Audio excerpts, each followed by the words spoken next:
d'aider les autres, tu finis par comprendre que tout le monde n'a pas ton cœur. Certains viennent pour prendre, pas pour partager. Et quand tu cesses de donner, ils te traitent comme si tu avais changé, alors que tu as juste ouvert les yeux. Le temps t'enseigne que le silence est une arme, et que s'éloigner, ce n'est pas fuir, c'est se guérir. Tu apprends aussi que la paix intérieure ne se négocie pas contre l'attention des faux proches. Nous aussi, on manque, on lutte, on souffre. Mais on a choisi la dignité, parce qu'un cœur blessé reste noble tant qu'il ne devient pas amer. Aujourd'hui, on ne parle plus pour être compris, on parle pour se libérer. Et c'est là que la sagesse commence, quand tu comprends que certaines absences sont en réalité des bénédictions déguisées. Parfois, à force d'aider... Les raisins, ils sont trop bons. Il y en a qui ont déjà... Avec une magnifique histoire qui reflète cela. N'hésitez pas à partager la vidéo avec d'autres personnes pour qu'ils profitent de ça également. C'est une histoire émouvante à propos de Aouf ibn Malik, dont les ennemis avaient capturé son fils bien-aimé, Malik. Dévasté, Aouf va voir le messager d'Allah, paix et salut d'Allah sur lui, et il va lui demander de l'aide. Il va le supplier de lui trouver un moyen pour récupérer son fils, car son fils était pour lui la seule source de revenus. Mais, au lieu de cela, regardez ce que le messager d'Allah alayhi salat wa salam va lui dire. Il va plutôt lui donner un conseil sage et réconfortant. Il va lui dire de se retourner vers Allah dans un premier temps, d'être patient et de répéter cette phrase. La hawla wa la quwwata illa billah. Il n'y a ni de Assalamu alaikum wa rahmatullah. Alors aujourd'hui, je vais vous donner l'invocation à connaître pour avoir une source de revenus halal. Et faites-moi confiance, elle marche vraiment. Alors répétez après moi.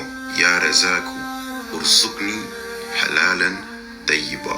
Ce qui signifie en français, ô le fournisseur, s'il te plaît, fournis-moi avec du risque halal et de qualité. Alors, Devinez combien vous coûte ce petit...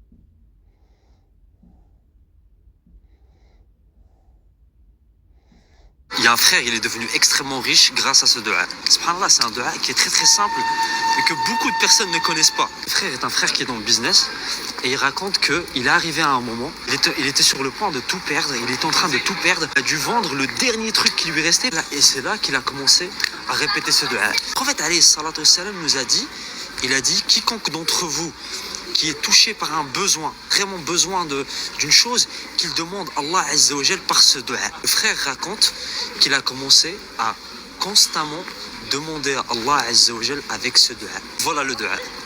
Allahumma inni as'aluka min fadlik. Allah, je demande ta grâce. Oh Allah, je demande ta grâce. Et donc il a commencé à constamment répéter ce dua et il le répétait après les prières. Laissez-moi vous dire un truc, parce que beaucoup d'entre nous, on demande des choses à Allah Azza wa Jal, on les obtient pas. Laissez-moi vous dire un truc par rapport à ce frère. C'est un frère, de ce que je vois de lui, c'est un frère qui est extrêmement pieux. C'est un frère qui appelle les